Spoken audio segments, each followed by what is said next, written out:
ሴት ልጅ ካህን ዲያቆን መሆን ትችላለች፣ ካህን መሆን ትችላለች፣ መስቀል ይዛ ማሳለም ትችላለች። መላከ ምሕረት ቆሞስ አባ ገብረመድህን ንጉሴ አዲስ አበባ ሀገረ ስብከት ዋና ስራ አስኪያጅ ሆነው ተመደቡ። አቡነ ሳዊሮስን ለማስደሰት እውነተኛ ኦርቶዶክሳውያን የተሰደቡበትን ጽሑፍ ነው ማስነበባችሁ።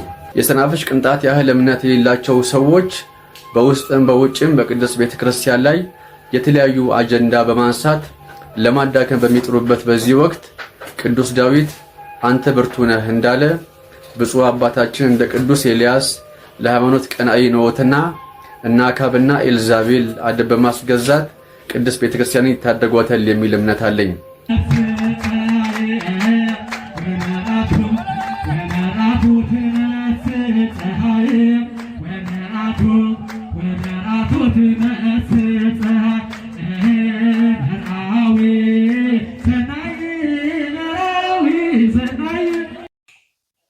ሰላም እንዴት አላችሁ? በመላው ዓለም የምትገኙ የኢዮአብ ሚዲያ ተከታታዮች እግዚአብሔር ይመስገን።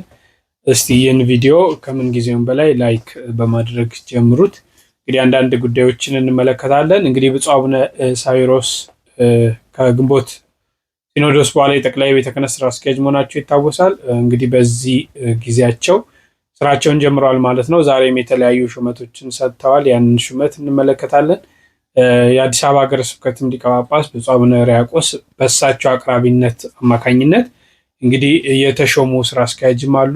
ሌሎችም ሹመቶች ተሰጥተዋል። እነዛን በስፋት እንመለከታለን።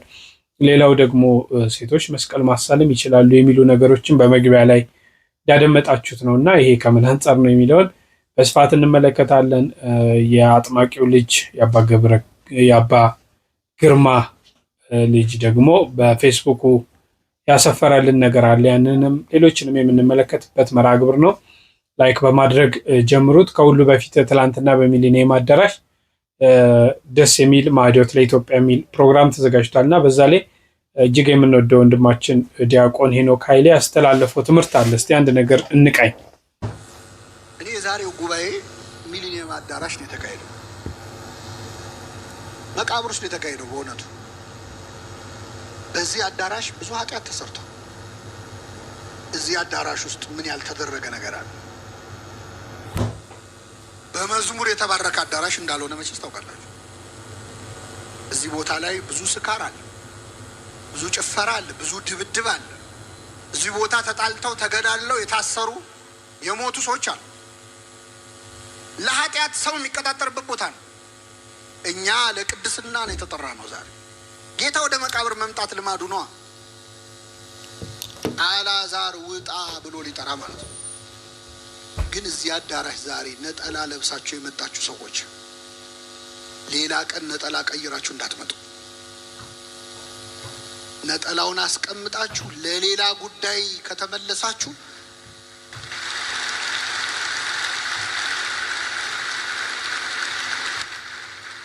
አልዓዛር ራሱን አጠፋ ማለት ነው።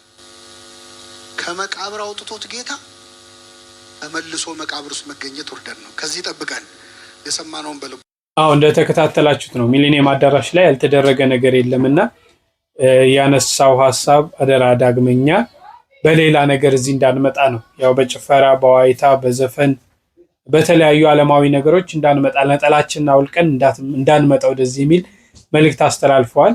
ብዙ ነገር የሚደረግበት አዳራሽ ቢሆን እኛ ኦርቶዶክሳውያን ወደዚህ መምጣት ያለብን ለመልካም ነገር ብቻ ነው የሚል ሐሳብ አንስተዋል። እግዚአብሔር አምላክ መምራችንን ይጠብቅልን። እስቲ በቤተ ክርስቲያናችን የሴት ዲያቆናት ሹመት አለ። ያንን እንመለከትና ግን ይሄ መስቀል ማሳለም የሚሉ ነገሮችን እንዴት ነው የሚለውን ከነማብራሪያው እንመልከት። ሴት ልጅ ካህን ዲያቆን መሆን ትችላለች፣ ካህን መሆን ትችላለች፣ መስቀል ይዛ ማሳለም ትችላለች። በግድ በፕሮቴስታንቱ ፓስተር አለች ሴት። በፊት አልነበረም፣ አሁን አለ። አብዛኞቹ ፓስተሮች እኔ ጠይቄያቸዋለሁ፣ አይደግፉትም የሴትን ፓስተር። ለምን? ቅዱስ ጳውሎስ ራሱ ተናግሯል። ምንድን ያለው? ሴት ልጅ በጉባኤ መካከል ራሷን ዝቅ ታድርግ፣ ከፍ ከፍ አትበል። ምን ማለት ነው? የበለጠ ብዙ ነገር እሷ ጋር ስላለ ነው። ሴት ልጅ እንዳትሰብክ የተከለከለው ለምንድን ነው?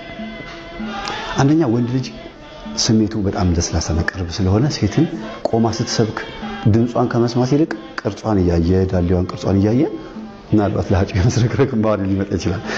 ይህንን ደካማነታችንን ስላወቁ አባቶቻችን የሴቶችን ጥንካሬና የወንዶችን ጥንካሬ ስለሚያውቁት ወንድ ብቻ እንዲሰብክ ተደረገ። ሌላው ከደም ጋር በተገናኘ ምናልባት የወር አበባ በሚመጣበት ሰዓት ላይ ሴት ልጅ ከአገልግሎት ከመስዋዕት መቋረጥ የለበትም። በቤተ ክርስቲያን ስጋው ደግሞ ሴት ልጅ ገብታ መቀደስ እንዳትችል የተደረገው እንዳትባርክ የተደረገው በዚህ ምክንያት ብዙ ችግር እንዳይገጥማት ነው። ከዛ በተረፈ ሌላ ምክንያቶች አሉ። ይሄ በቂ ነው። ይሄን እንደ ሃይማኖት ስትቀበለው ጾታ አይጠይቅም ለመቀበል ማለት ነው። አዎ ትክክል። የእግዚአብሔር ቃል ስለሆነ ወንድ ስለሆነ ሴት ስለሆነች አይደለም አምኖ አይ እንዴ እንደዚህማ እንዴት ይሆናል ብለህ የምትቀበለው አይደለም። ፈጣሪ ስላለ ብቻ የሴቷም የወንዱም ፈጣሪ ማን ነው? አንድ ነው አይደል? ስለዚህ ቃሉ የአንድ ፈጣሪ ከሆነ እግዚአብሔር ደግሞ ጾታ የለውም። ስለዚህ እግዚአብሔር አንተ ብለን የምንጠራው በሹመት ነው። በሹመት ነው። ሹመት ብዙ ጊዜ የወንድ ነው። አሁን እንዳልኩ በክህነቱም በምኑም ደረጃ እግዚአብሔርን አንተ አንቺ አንለውም። ከጾታ ጋር በተገናኘ ምንም የለውም። ያዘዘን እሱ ስለሆነ በዚህ ጋር ስትመጣ ግን ይሄ ፌሚኒዝም የሚባለው ነገር ወደ ቤተክርስቲያን ሲገባ ሴት ልጅ ቆብ አድርጋ ጸናጽን ይዛ ዩኒፎርም ለብሳ ካሸፈሸፈችና ካዘመረች በወጣትነቷ አይበቃትም? አንድ በል። ሁለተኛ ነገር ደግሞ እሱም ሆኖ እኮ ፈተና ነው እኮ እንደዛም ሆኖ ራሱ ፈተና ነው በቤተክርስቲያን ውስጥ። ለማን ነው ፈተናው? ለራሷም ለወንዱም። ቀጥሎ ደግሞ ሴት ልጅ 60 ዓመት ሲሞላት ወይ ማን ነው 64 ዓመት ሲሞላት ዲያቆን መሆን ትችላለች በቤተክርስቲያናችን። እሱም በገዳም ነው። ዕጣን ታቀብላለች ለካህኑ ውስጥ ምንድነው የሚባለው ትሰራለች፣ ከካህናቶች ጋር አብራ ታገለግላለች። ይሄንን በሴቶች ገዳም ነው፣ ሊያውም በማምኔቶች ገዳም ነው። ወደዚህ ስትመጣ ደግሞ ፌሚኒዝሞች የሚፈልጉት ደግሞ ማርከስ ነው። ራእዩ ማን ነው? ማቴዎስ ወንጌል ምዕራፍ 24 ቁጥር 18 ላይ በተቀደሰው ስፍራ እርኩሰት ቆሞ ስታዩ ያን ጊዜ የፍጻሜው ዘመን መድረሱ ወቁ ይላል። እርኩሰት የተባለው በመጽሐፍ ቅዱስ ቋንቋ ይሄ ነው። አሁን ያልኩ ነው። ያልተፈቀደን ነገር እንዲፈቀድ ማድረግ። እንግዲህ የደበላለቃቸው ያምታታቸውን ሀሳቦች ወደ ጎን ተውና እናስቀምጠው። ግን ሁለት ሀሳቦች ላይ እናንሳ። አንደኛ ነገር ስለ ሴቶች ክህነት ያነሳው የተወሰነ መጠን የምትሰማበት የተወሰነ መጠን የምትሰማበት ያለ። ሁለተኛው ደግሞ ዲያቆናዊት ሴትን በተመለከተና አገልግሎቷን በተመለከተ የሰጠው ሀሳብ ነው። የሰዓት ሀሳብ፣ የሰዓት ዕድሜ፣ የሰዓት መረጃ የሰጠው ግን ፍትሐ ነገሥታችን አንቀጽ 8 ምን ይላል የሚለውን ነገር ግን ጥቂት እንመለከት። ፍትሐ ነገሥታችን አንቀጽ 8 እንደምትመለከቱት አንቀጽ 8 ስለ ንፍቅ ዲያቆናት፣ ስለ አናጉንስጢስ እና ስለ አንባቢ፣ ስለ በረኛውና ስለ መዘምር፣ ስለ ዲያቆናዊት ይናገራል ይላል። እንግዲህ እዚህ ጋር ወረድ ብለን ሁለተኛው ቁጥር ላይ ወይ ደግሞ ቁጥር 283 ላይ እንዲህ ይላል። ጳውሎስም ሴት ይልና የዲያቆናዊት ስርዓት ከፈጸመ በኋላ እንዲህ አለ፣ እንዲሁም ሴቶች በሀሳባቸው ንጹሖችና ንቁሆች በስራም ሁሉ የሚያምኗቸው ይሁኑ፣ ነገር ግን አዋላጆችም አይሁኑ። ዲያቆናዊት ልትሾም ብትመረጥ ዕድሜዋ ከ60 ዓመት ያላነሰው አንድ ወንድ ያገባች፣ ዕድሜዋ 60 ዓመት መሆን አለበት፣ ሚኒመም ሪኳየርመንት ነው። አንድ ወንድ ያገባች በበጎ ስራ ምስክር የሆነላትን ልጆችን ያሳደገችውን፣ እንግዳ የምትቀበለውን፣ የቅዱሳን መንገደኞችን ሁሉ እግር የምታጥባቸውን፣ የተጨነቁትን የምትራራ በጎ ስራ ሁሉ የምትኖረውን ሹሙት። ይሄ ማለት በገዳም ማለት አይደለም። ሁሉም ቦታ ላይ ዲያቆናውያን ይኖራሉ። እድሜያቸው 60 ዓመት ከሆነ በሊቀ ጳጳሱ ሲመት ካገኙ፣ ሲመት የአንብሮ ሳይሆን የቃል ሲመት ካገኙ እነዚህ ሰዎች ማገልገል ይችላሉ። እድሜያቸው 60 ዓመት የሆነ ዕጣን ማቀበል፣ ዕጣን መንካት አይችሉም። እንኳን ለነሱ አይደለም ዲያቆናትም አይችሉም ዕጣን ማቀበል። ዕጣን የክህነት ጉዳይ ስለሆነ ማለት ነው። ዲያቆናውያን በማቀበያው ያቀብላሉ እንጂ ዕጣን መንካት ዲያቆናት አይችሉም፣ ድርሻቸው ስላልሆነ። እንኳን አይደለም ሴት ዲያቆናት ይቅርና ድድስቅያን ያነሳና እንዲህ ይላል። ኤጲስቆጶሳት ንጹሖችን ሴቶችን መርጦ ሴቶችን ለማገልገል ድቁናን ይሾማቸው። ሴቶች ስለሚሾማቸው ነገር በጠሩ ጊዜ ከዲያቆናዊት በቀር ዲያቆንን ወደ ሴት ቤት ሲልክ አይገባም። ሴቶች ቤት መግባት የሚችለው ሴቶች ዲያቆናት እንጂ ወንዶች ዲያቆናት አይደለም። መላክ ያለባቸው ሴቶች ዲያቆናት ናቸው። ስለዚህም ዳግመኛ ስለሚያጠምቋት ሴት ሰውነቷን ሜሮን ትቀባ ዘንድ ነው። ስለዚህ ሴቶች በሚጠመቁበት ሰዓት ላይ በተለይ ትልልቅ ሰዎች ከሆኑ ካህኑ በዝሙት እንዳይፈተን ሰውነቷን እንዳያይ ዲያቆናዊቷ ሴት ምን ታደርጋለች? ሜሮን ሰውነቷን ትቀባለች። ከዚህም በኋላ ዲያቆን ፊቷን ሜሮን ይቀባት ዘንድ የራቁታቸውን ሴት ማየት አይገባውምና በቃል ብቻ እንጂ በአንብሮተ እድ አይሾሙም። ሊቀ ጳጳሱ የሚሾማቸው እንዴት ነው? በቃል ነው እንጂ በአንብሮተ እጅ በመጫን አይደለም ይላል። ስለዚህ ዲያቆናዊት ዕጣን ማቀበል ስርዓቱ አይደለም። እንኳን ለሷርም ለዲያቆንም አይገባም። ዕጣን መንካት ስለማይቻል በገዳም ብቻ አይደለም፣ በሁሉም የቤተ ክርስቲያን ዘንድ ዲያቆናዊት ሴት እንዲኖር ይመከራል። በተለይ ደግሞ በቤተልሔም አካባቢ ለሚደረገው አገልግሎት በጣም ትልቅ ሚና ያላቸው ስለሆኑ ማለት ነው። ሌላውን ነገር እንተው። ወደ የሴት ዲያቆናዊት ስርዓተ ሲመት ሴቶች በቤተ ክርስቲያን ስርዓት ይሾማሉ። ምን አይነት ናቸው የሚሾሙት? አገልግሎታቸውስ ምንድነው የሚለውን እንመለከታለን። ይህንን ቤት ፎሎ ያላደረጋችሁ ፎሎ እያደረጋችሁ ይህንንም ቪዲዮ 5 ጊዜ ኮፒ ሊንክ እና ሼር እያደረጋችሁ ተከታተሉ።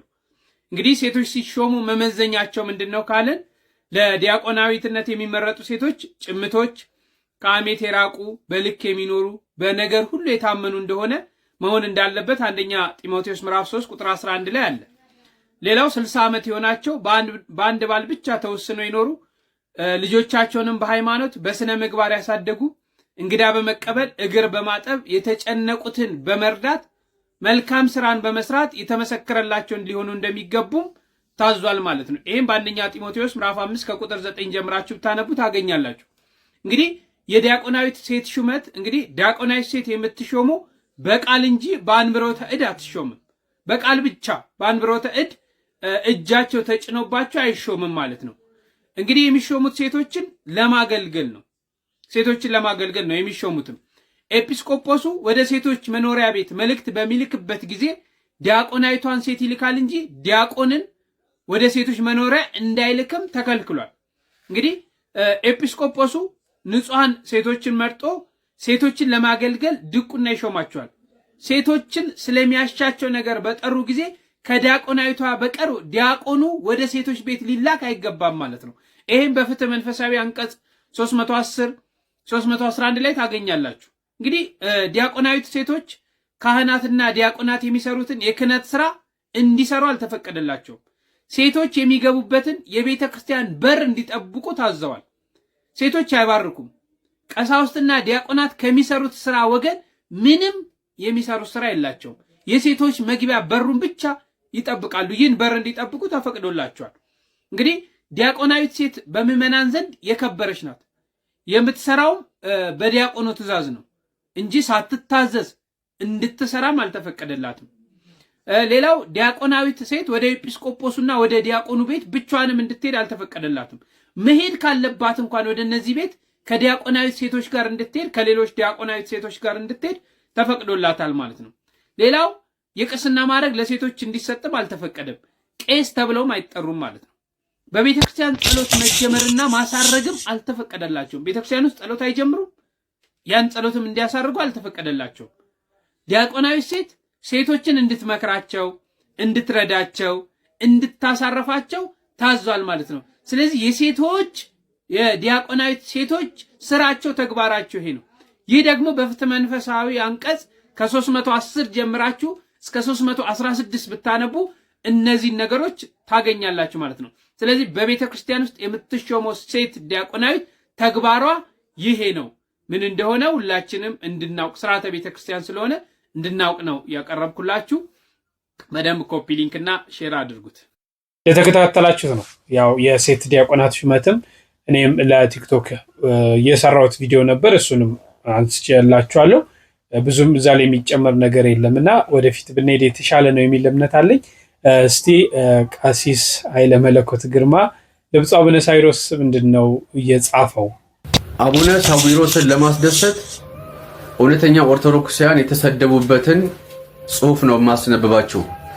ከመላከ ኃይል ቀሲስ ኃይለ መለኮት ግርማ ወንድሙ የአጥማቂው የግርማ ወንድሙ ልጅ ማለት ነው። ሰኔ 7 2017 ዓ.ም ለአቡነ ሳዊሮስ የተጻፈ እጅ መንሻ ጽሑፍ ባጭሩ። የሰናፍጭ ቅንጣት ያህል እምነት የሌላቸው ሰዎች በውስጥም በውጭም በቅድስት ቤተክርስቲያን ላይ የተለያዩ አጀንዳ በማንሳት ለማዳከም በሚጥሩበት በዚህ ወቅት ቅዱስ ዳዊት አንተ ብርቱ ነህ እንዳለ ብፁዕ አባታችን እንደ ቅዱስ ኤልያስ ለሃይማኖት ቀናኢ ነዎትና እና አካብና ኤልዛቤል አደብ በማስገዛት ቅድስት ቤተክርስቲያንን ይታደጓታል የሚል እምነት አለኝ። በእኔ በክቡር አባቴና ከመንፈስ ቅዱስ በተሰጠን ጸጋ በምናገለግላቸው ምዕመናን ስም ብፁዕ አባታችን አቡነ ሳዊሮስ እንኳን ወደ ታላቁ የኃላፊነት መንበር መጡልን በማለት የተሰማኝን ደስታ በታላቅ አክብሮትና ትህትና ገልጻለሁ። ብዙዎች ሲያዩ የሚያዩ ሳይሰሙ የሚሰሙ ሆኑና በሐሰተኞች መንደር እያንዣበቡ ስለ እርስዎ የውሸት ተረት ተረት የታተመ መጽሐፍ እያነበቡ ስምዎትን ቢያጠፉትም እውነተኛ ማንነትዎትን የሚረዱበት ሰዓት ስለደረሰ ቸሩ መድኃኔዓለም የተመሰገነ ይሁን ይላል። ይህን ጽሑፍ ሳስብ አንዲት ተረት ትዝ አለችኝ። እሷን ላሰማችሁ። መነኩሴው ደህና ድግስ ወዳለበት ቤት ይሄዳል። ምግብ ሊቀርብ የመብያ ሳህን እየታደለ ከመነኩሴው ሲደርስ ሳህን አለቀ። ሳህን ይመጣል ብሎ ቢጠብቅ ዘገየበት። እንጀራና ወጥ የሚያድሉት ሌሎች እየሰጡ ካጠገቡ ሲደርሱ እሱ ሳህን አልደረሰውም ነበርና ቆቡን አውልቆ ልጆቼ አትለፉኝ፣ ምግቡን በዚህ አድርጉልኝ አለ። አስተናጋጁም አባ ምን ነው እንጀራ በቆብ አድርጉልኝ አሉ። ትንሽ ቢጠብቁ ሳህን ይመጣልዎታል እኮ ሲላቸው ሰውየው ለመብላት ጓጉተው ነበርና ልጄ ዝም ብለህ አድርግልኝ ይህች ቆብ መብያ ናት አሉት ይባላል። ምን ተሰማችሁ? የከባችሁ ገልግባችሁ? ለማንኛውም ግን ሐሳባችሁን ኮሜንት ሴክሽን ላይ አስቀምጡልኝ። በእውነት ሌላ ነገር ነው የሚያስመስል። ያው እውነት ነው፣ ታርቀዋል። የቀደመ በደል ነበር። ያ በደል ቅዱስ ሲኖዶስ ይቅርታ ተቀብሎ ወደ በረቱ ገብቷል። ብፁዕ አቡነ ሳዊሮስም እና ሌሎች ሶስቱም ብፁዓን አበው ሊቃነ ጳጳሳት እንዲሁም የተሾሙትም እንደተመለሱ እናስታውሳለን። ግን በዚህ ደረጃ ምንድነው አንዳንድ የማሽቃመጥ ፕሮማክስ ነው የሚሉት አንዳንዶች እንዲህ አይነት የሚሉ ነገር አለ እና ለብፁዕነታቸውም ይሄ ቢሆን ይህን ከንቱ ውዳሴ በፍጹም አይፈልጉትም። በእርግጠኝነት ብፁዕ አቡነ ሳዊሮስ እንዲህ አይነት ነገር ያስደስታቸዋል ብዬ አላስብም። ይሰራሉ ብለን እናስባለን። እንግዲህ የትላንትናውን የተከሰተውን ነገር ጥቁሩን አሻራ ዛሬ ፍቀውት ለቤተክርስቲያን መልካም ነገር ሰርተው በጎ ስራ ሰርተው እግዚአብሔር የሰጣቸውን እድል ይጠቀሙበታል ብለን እናስባለን። ነገር ግን በዚህ ደረጃ ማሽቃበጥ ምን የሚሉት እንደሆነ አላውቅም።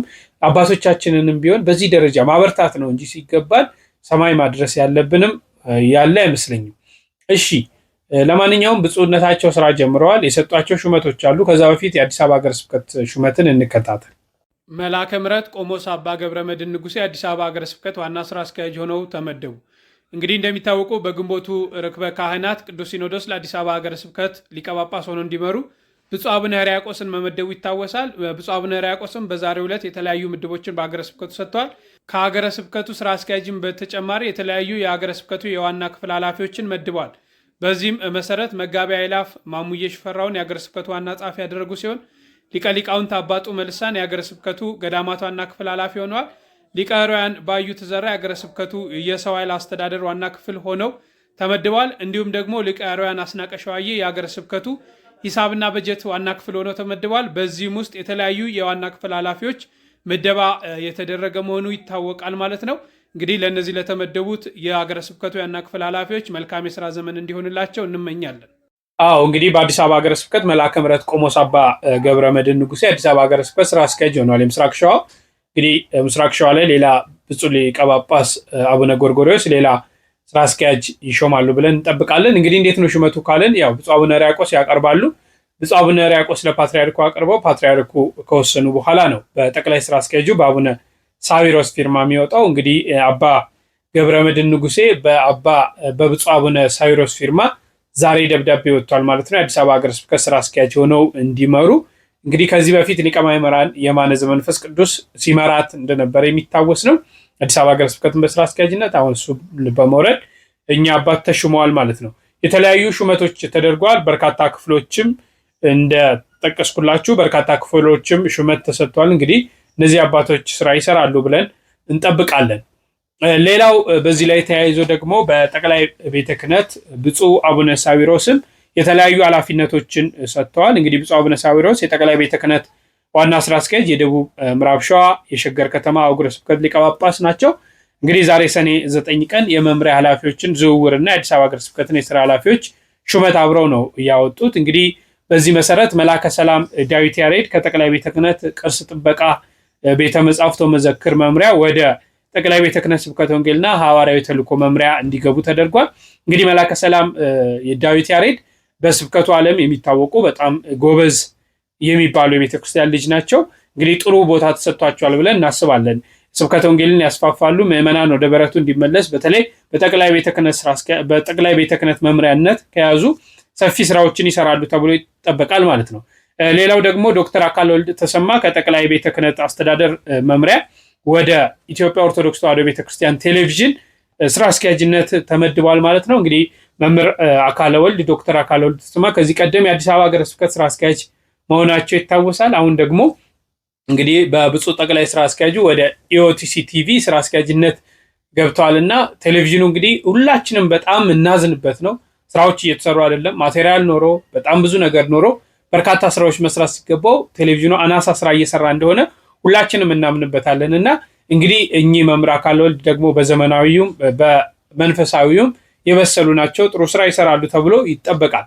ሌላው ሊቀ ማእምራን ሀረገወይን ጫኔ ከሰበካ ጉባኤ ማደራጃ መምሪያ ወደ ጠቅላይ ቤተ ክህነት አስተዳደር መምሪያ፣ ዶክተር አባ ቃለ ጽድቅ ሙሉጌታ ደግሞ ከጠቅላይ ቤተ ክህነት ስብከተ ወንጌልን ሐዋርያዊ ተልእኮ መምሪያ ወደ ጠቅላይ ቤተ ክህነት የሰበካ ጉባኤ ማደራጃ መምሪያ፣ እንዲሁም ደግሞ መምህር ምትኩ ከንቲባ ከጠቅላይ ቤተ ክህነት ስብከተ ወንጌል መምሪያ ተዘዋዋሪ ሰባኪነት ወደ ጠቅላይ ቤተ ክህነት የቅርሳ ቅርስ ጥበቃ ቤተ መጻሕፍት ወመዘክር መምሪያ ገብቷል። ሌላው የመጨረሻው ዶክተር መዝገቡ ካሳ ከኢትዮጵያ ኦርቶዶክስ ተዋሕዶ ቤተክርስቲያን ቴሌቪዥን ስርጭት ድርጅት ወደ ቅድስት ሥላሴ ቤተክርስቲያን ተዘዋውሮ እንዲሰሩ ምደባ ተሰጥቷል።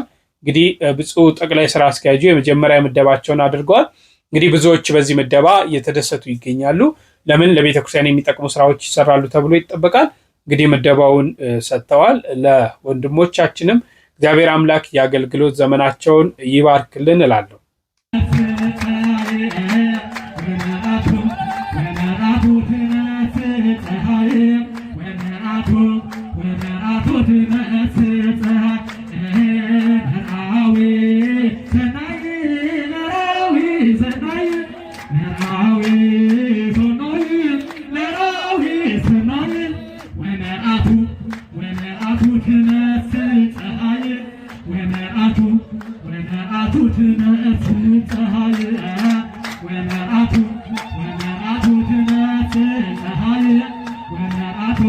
እሺ ብዙዎቻችሁ ይህንን ቪዲዮ በውስጥ እየላካችሁልኝ ነው።